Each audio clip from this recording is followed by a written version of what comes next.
recognize Engineer Olorunfemi, FNSC, past president, Nigerian Society of Engineers, also the one we are recognizing for Colloquium.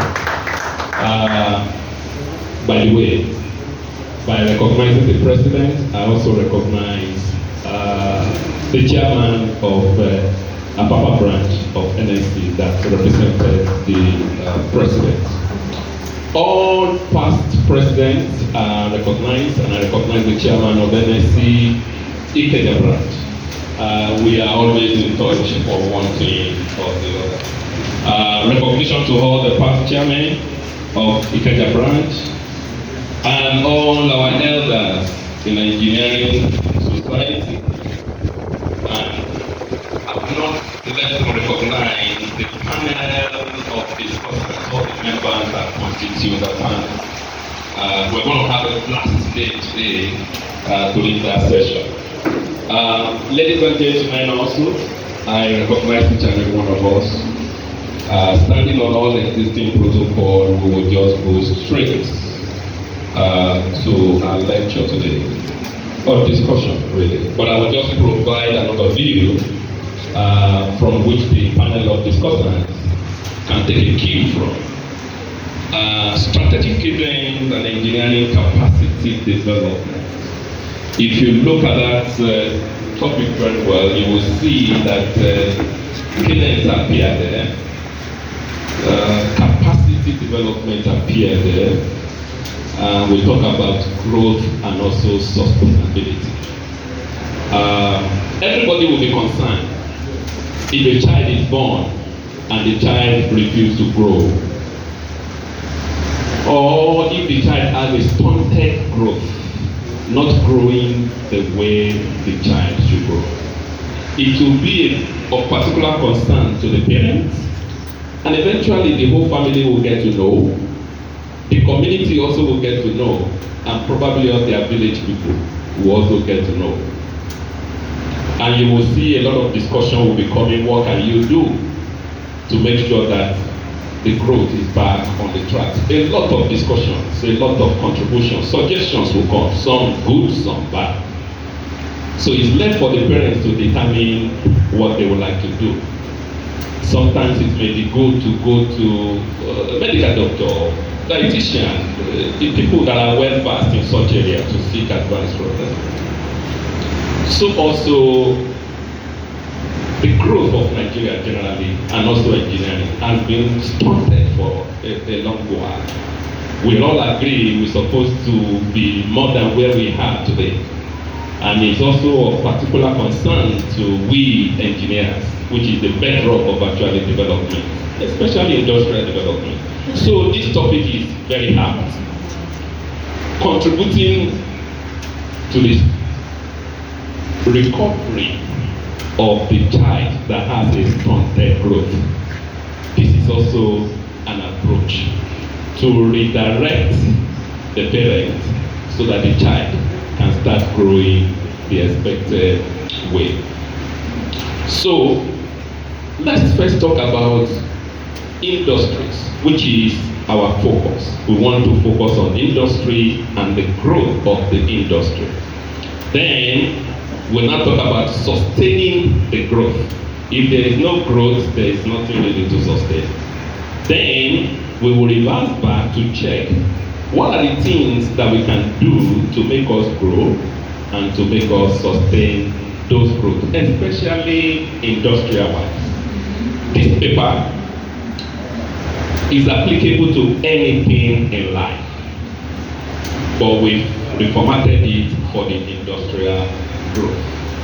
So imagine, you want to shift which one do you want to shift?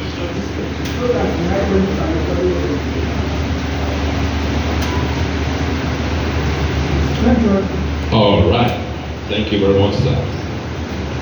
Imagine a factory where machines buzz and teams are well coordinated. Raw material comes in, machine works the way they're supposed to work. Goods are sent out, and as goods are being sent out, revenue is coming. and that cycle continues. And that is what is expected of a country where industries are well functioning and they are thriving. So the steady beat of having that continuous repetitive acts of industries churning out what they're supposed to churn out and making revenue out of it, producing products that are sources of development for all other industries as their own input, and they also churning things out. What that one is, it means is that everybody that has one plant or the other, the plants are busy and are functioning. I could remember when I was working with a bottling company, we target 1 million bottles every day. 1 million bottles every day. Once you enter the factory from the grate, you start to hear bottles.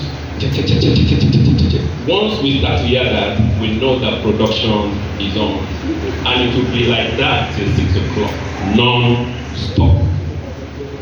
Non-stop. So when you have industries that are not functioning, they work for 1 hour, raw material has finished, or there is no electricity, then they shut down, then they wait. Development will be very far from such, and there will be stunted growth, there will be no revenue, there will be retrenchment, most people will not have work, there will be no development. Indeed, things will just not go the right way. So this steady beat of other things going on the way they're supposed to go in industries of different strata is what we want to look at today. What can we possibly do to make sure that the industries, they are doing exactly what is expected of them to do? What are the opportunities? There are some opportunities that exist in Nigeria.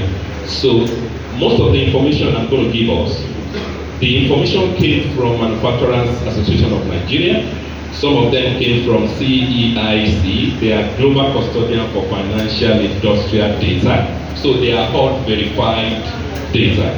So for example, let's look at capacity utilization average in Nigeria for the industries. In 2024, we have 57% capacity utilization. What that one means is that we have a lot of waste and a lot of idle time, machine just seated doing nothing. In the recess of it for manufacturing, it is money left on the table. So, but that has started improving gradually. Now we have almost 50, it came from 55.1 in 2023 to 57.01, which means there are some few things we are doing that if we continue to do them, then there may be opportunity to really do something very great. But we are still leaving things on the table. 43% idle time is a colossal waste of money and also colossal waste of growth. Another information from CEIC confirmed a peak of 61.9% in Q4 2024, but most of the year hovers closer to 57. That is peak production. Manufacturing output is rising also nominally. If you check 2024, we have 33.43 trillion in Q2, an increase of 34.9, but the real value only grew by 1.7. So bottom line is this: with all those information, what we are saying is that we have untapped opportunity in Nigeria. That everybody knows. And you will see the sign that we have untapped opportunity. No matter what you say in Nigeria, you will still see experts trooping in. You will see some certain region of the world coming here to establish things because they are seeing what some of us are not seeing. And they don't complain, they just go about to do it. And you can see them all around. Their industries are thriving. Some of the things we used to do in big bottles, they are now doing them in sachets. And those sachets sell even more than the bottles we are doing. And they are cutting away big money. Though they are also supporting us with taxes and also development. What are the external pressures that all these things bring about? In 2023, 767 manufacturers closed down in Nigeria, and 18,000 jobs lost in 2024. Once those things are not there, all these ones are inevitable. But the funniest thing is that some of us may not really feel it because probably it doesn't impact us. We were not the ones sacked, we were not the one relieved, but people are relieved of their job.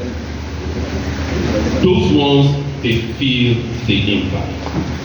So, since that period too, energy cost has exploded. Ask the manufacturers.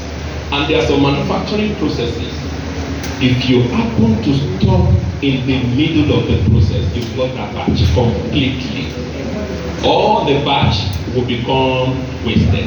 Then it takes time. They will now reflush the line, reset the line, before they now put the generator on again to start. So the wise ones, even some of them very close to us, imagine you are doing goody or chocolate that must keep at a particular temperature to keep them flowing.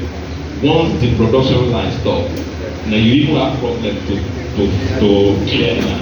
Goody will just become frozen, or Cadbury chocolate will become frozen.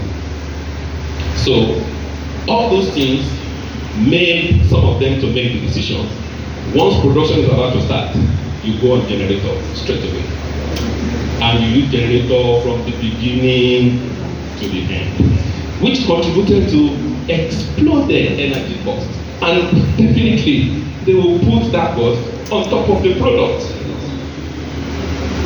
The naira power is reducing, earning power is reducing, products are more. But God helped the manufacturer too, that more than 50% of their raw material, they also import it.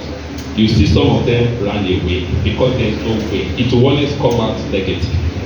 Some of them have to run away. No way. And those are part of the 767 that you've seen. So this information is live and is true. But if it doesn't impact you, you may not know. So what is this transformative tool I brought to us today? It's called cadence of accountability. It's a simple tool. It doesn't cost much. But if it is carried out structurally, you will benefit from it. The country will benefit from it. Individuals will benefit from it. Organization will benefit from it. And it has been tested. It is not something that is a prototype or a project that is on table. No. It is something that is operational. What does it mean?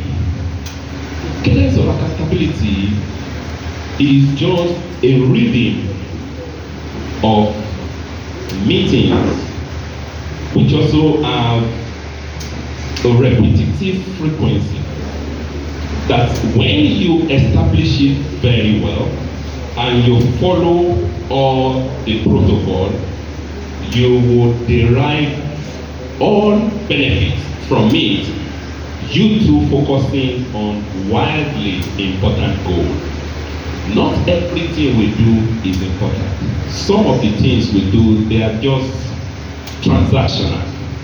But some of us put a whole lot of energy on the transactional thing, removing our hands from strategic things and transformational things, which can help us to grow and can help us to sustain our production. So simply, it is a repeating, reliable cycle of planning, execution, measurement, and adjustment. Function like a metronome, regular, predictable, adaptable. Originate from supply chain, faster, smaller replenishment cycle, few stockouts, and lower inventory. In product development, part of the cadence, some of us might have heard about Toyota Way, or Lean methodology. The power behind it is this cadence of accountability. Now, how do we now use this to turn the potential into performance? I've talked about Nigeria. I've talked about the present state of a baby that is expected to grow that is not growing. I've talked about the potential that we have in the industries in Nigeria. Then we've talked about the tool that can be used to recover those potential. So how do we do it?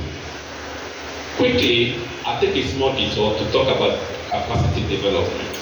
Indeed, the government, especially the present government, is doing a lot in terms of capacity opportunities and also development. For example, industrial training fund. Can we believe that we have 50 billion annual budget, even in 2024, to support vocational and factory-linked training? The money is available. You will also see government now, probably some of us might have seen the advert, where government plays advert for people to come to technical school, and you will be given stipend, you will be trained, you don't need to pay school fees and all those type of things. So that money is there, and the opportunity is there for capacity development. There is also another fund called 3 Million Technical Talent Program, M3MTT. It was launched in October 2023. It aims to train 3 million Nigeria in AI, cloud robotics by 2027, fostering a tech-savvy engineering workforce. That money is there. That program is there.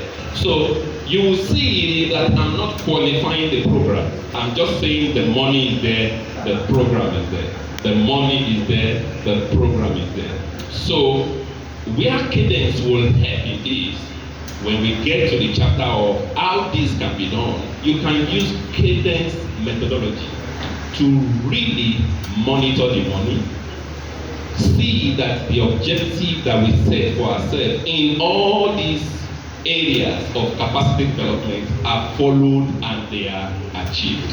So note, I just say money is there, opportunities are there, but I'm not talking about what is going to happen to it. So, by the way, we also have some private companies that are doing wonders. Even your companies are doing wonders, really. Really appreciate the company. Sometimes when I travel by road, I was just surprised that I was seeing, oh, Kumat also is also here again. Oh, their factory is also here. Left, right, they are everywhere.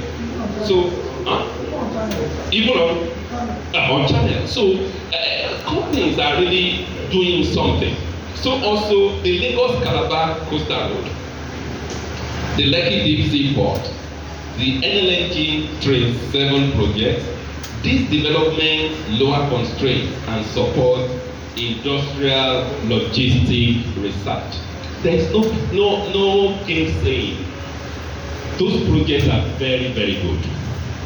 The money is there, the project is there, and the projects have started. So Nigerian industry is now in motion. For some of us that are following, we will agree that we are now in motion. The Dangote refineries, the oil and gas rejuvenalization, money is now coming into Nigeria. Government is supporting projects to be done to make sure things happen.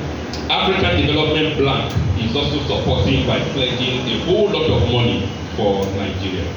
So this cadence, what can it do? I will just tell us about the short-term gains that it can bring about. I will tell us the long-term gain that it can bring about. Then I will now tell us finally, how do we establish this cadence to foster the development we are looking for, to foster the growth we are looking for, to foster the sustainability we are looking for, both in the country, within the industry, in organizations, and also in individuals. So what are the things that we stand to gain if we follow the cadence of accountability establishment? Number one, when you establish a prototype, for it to meet the market, you can make it in weeks rather than years if you follow the cadence methodology.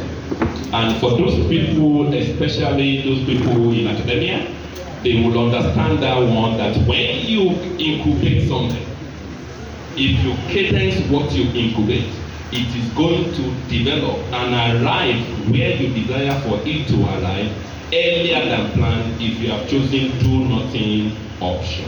So current engineering principle, doing design, testing, manufacturing in parallel, cut cycle time drastically. We shrink defects. For people manufacturing things, eliminating defects, reducing defects, reducing rewards means more money. Very simple. And cadence of accountability can assist us to do that. We can improve supply chain. The way we respond and forecast the supply chain helps us. It can help us to boost productivity through real-time monitoring. I have examples in India where most of all these things are done, and it has helped them to cut costs by 58%. 58%. You know that we have capacity utilization of roughly 57, leaving 43% capacity unutilized. They are recovering from those things to the point that they are now eliminating huge waste within the process. So these are not pilots. These are results from early adopters. What are the long things we can gain if we embrace this cadence of accountability? We can build dynamic capabilities. Cadence-based routines allow SMEs to adapt to markets and tech changes while locking in organization memory. Leapfrog with smart manufacturing using advanced analytics, Internet of Things, developing nations can skip legacy stages and adopt smart factories. It can accelerate domestic industrial ecosystem. It can scale value, add, and export. Cumulative cadence, quarterly cycle adding 20% yield can elevate utilization towards or above 80. So we talked about utilization of 57. If you adopt this cadence of accountability, you can actually move that utilization from 57 to 80%. Let's talk about what, I talk about India. If you check, a company in India called Sihat, they manufacture tires. They use this cadence of accountability and with some other tools. Within 2 years, their cycle time reduces by 20%. The scrap they generate reduced by 46%. Their energy use reduced by 15%, and their sales climb up by 2.5%. There is also another company we know who actually also did very well in terms of capacity development, Immortal Rice Mill in Ikorodu. It is the Africa's largest rice manufacturer of the back end. 2.3 metric tons, 50 kg bags per year is what they turn out. 2.8 million, 50 kg bags per year output. They operate by fully Nigerian staff. They have fully Nigerian staff operating that plant. They are the largest in Africa and third largest globally. It shows that we can do it. That's a testament that we can do it if we set our mind at it and we are truthful and we hold ourselves accountable. So now how do we establish this cadence of accountability, which is really now the meat of the matter, even as I'm going to the end. Now, first of all, we started with a child with stunted growth. So the first thing to do, let's say your organization wants to establish cadence of accountability. So the first thing to do is to first diagnose the current status. You know, I started by mentioning a child that has a stunted growth. You will want to know why. It can range from different experiments, it can range from something that is hereditary, it can be something that is environmental, that caused it. Whatever thing it is, you need to look at it and diagnose the current status. Once you know that, then what is really the wildly important thing to your company, to your organization, to a country in industrialization?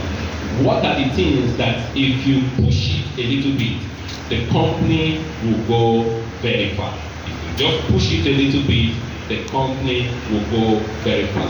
It differs from organization to organization. So, and that's the reason why the diagnostic is very good at the beginning. What moves your dial? That you need to understand at the beginning. Now, when you understand that, then you set the reading. The reading is just the frequency by which you want to start to check how close am I to where I want to be. For example, I give us one example. If you want to buy a car and you want to be saving to buy that car, you want to be saving money to buy that car. And there are several ways to save money to buy a car. Is either people give you money, is either you loan money, is either you work and you want to put part of your salary as part of the savings. So if you establish cadence of accountability to review the process, now you know that you need 1 million, for example, to buy a car. So if you set a reading that every month I want to review where I am with regards to getting to 1 million. So which means that monthly you must ensure the review take place every month without fail. Now you will also invite some people to the review. In some palace, you can call them those people that probably they are part of the organization. For example, if it's an organization, all head of departments will be in the meeting. If it's a country, all ministers will be in the meeting. So when you tell them this is the place in which we are as of today, this is where we are going, and we are envisaging that we are not going to be paid our salary next month, so I will not be able to save. That is what you've come to realize. And there are people in the meeting that are friends to the managing director of the company in which you work who are at the meeting. So those ones can tell you that, okay, fine, if that is the case, since you've told us ahead of time, we can help you talk to the person to release your money on time. So you see, ordinarily, if that type of meeting or gathering does not take place, the guy will just be on his own and he will just be complaining and nothing will move for him. So for companies, you will gather all your movers and shakers within your company. They must be in that meeting at a set frequency all the time, so that all the blockade that will befall you before you achieve, that will prevent you from achieving your goal, they will be able to remove it before time. For example, engineer Wolabi that was working somewhere before, they review the spend of another company, and the way they do it is that you tell us what you want to do, then we'll give you money if we are satisfied that you are going to do what you say you will do. So The way you sell your program to them determine the rate at which they release the money to your company. So if you meet with such people on a regular basis, after like 6 months, you will just become almost the same company because they will be releasing the money to you as at when due because you bought them over. So those things we need to do them as a company so that we will be able to achieve what we said we will achieve. The guy that wanted to buy a car, you will see that consistently and even peradventure, you may even buy the car before the set time because of the type of people you surrounded yourself with to help you review. So for cadence of accountability, data is very important. You need to know where you are now. You need to gather the data. You need to know where you are going. You need to know what will take you there. You need to know what are the things that will block you from achieving what you want to achieve. And you need to be able to use the people around you to remove or eliminate those things that will block you from achieving your aim. And as you go, you continue to adjust. For example, if the person wants to buy a 1 million vehicle and it's a Mercedes-Benz he wants to buy, so along the line it can be adjusting. For example, somebody can also say, oh, do you want to buy that thing from this particular showroom? Another person is selling that same thing at a reduced price, which is now around 50,000. Now go and check whether it's the same spec as you have specified. Those things you can get them when you do that cadence of accountability. And at this point, there is also opportunity.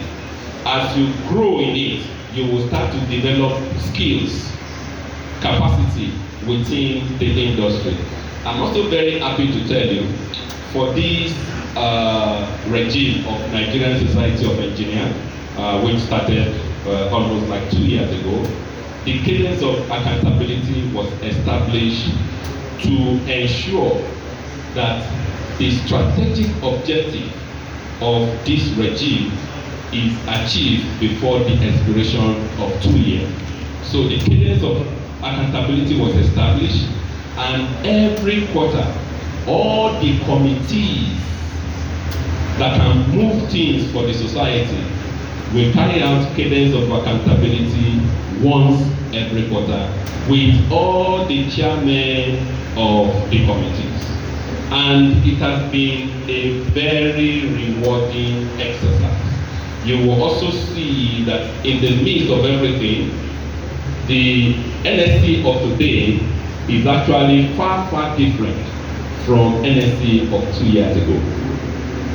So I will leave that one until when we get to Ibadan.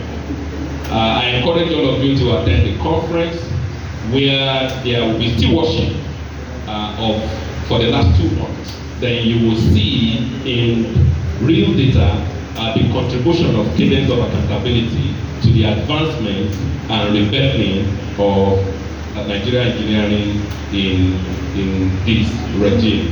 So underpinning this are a couple of things. You know, I was telling us that I'm just mentioning the money and the opportunity. Behavior is very important. Discipline is number one. Your ability to be able to be there always when you are needed without excuse. Integrity. This is set aside. This money is set aside to be used for a particular thing, and that money must be used for that particular thing. And also duty of care. We need to also care for our personnel, care for our people, care for engineers. It is only people that are healthy that can actually be industrialized. If you see a ailing society, they cannot make progress. Very difficult. Only the people that are healthy can really do something great. And that is one beauty about Nigeria.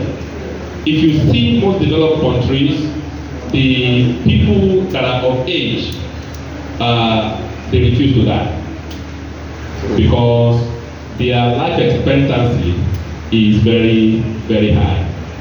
In Nigeria and most developed countries, what is going well for us is that population that are really the heavy contributors to the economy, they are very high.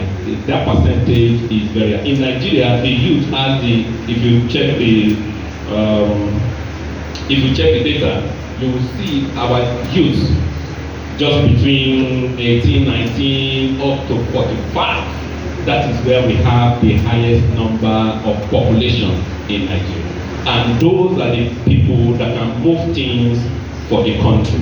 So it is very, very important for us to note that and also use it as an opportunity. All the people that are coming in to establish industries in Nigeria, they have those information and they make use of them. If you go towards Lagos-Ibadan Express Road, right and left, very soon, probably in another 1 year, you will drive from Lagos to Ibadan and there will be no bush. There will be no forest along the line. In short, some of them, they even gave a setback that a very light, let me say, vegetation will cover them. You will just be driving next Saturday, they will just clear that small vegetation and you will see a gigantic factory already there. They have those numbers. It is those numbers they are working. And we are on the road to really industrialize. But this having focus on what is widely important, carrying out cadence of accountability as we go along in industries, in parastatals, whether small scale or medium scale or large scale, and also as a country, then it will support us in achieving our goal on time. In conclusion, Nigeria's idle capacity is not a liability. Rather, it's a latent success, it's an opportunity. Others are saying it, we need to see it and also embrace it. Not only embracing it, but make use of it to make sure that we are able to tap into it. By fusing engineering capacity development with disciplined cadence, we unlock growth, one engineered cycle at a time. Let's build reading, engineer system, train teams, and transform underused capacity into industrial success. This paper is available in print and it's public paper, it's not hidden. If you want it, you can be given electronically. And also the presentation slides are available. So thank you for listening, and I hope during the discussion period there will be opportunity to also ask questions and answer the question. God bless Nigerian State of Engineers. God bless Federal Republic of Nigeria. Thank you for the opportunity.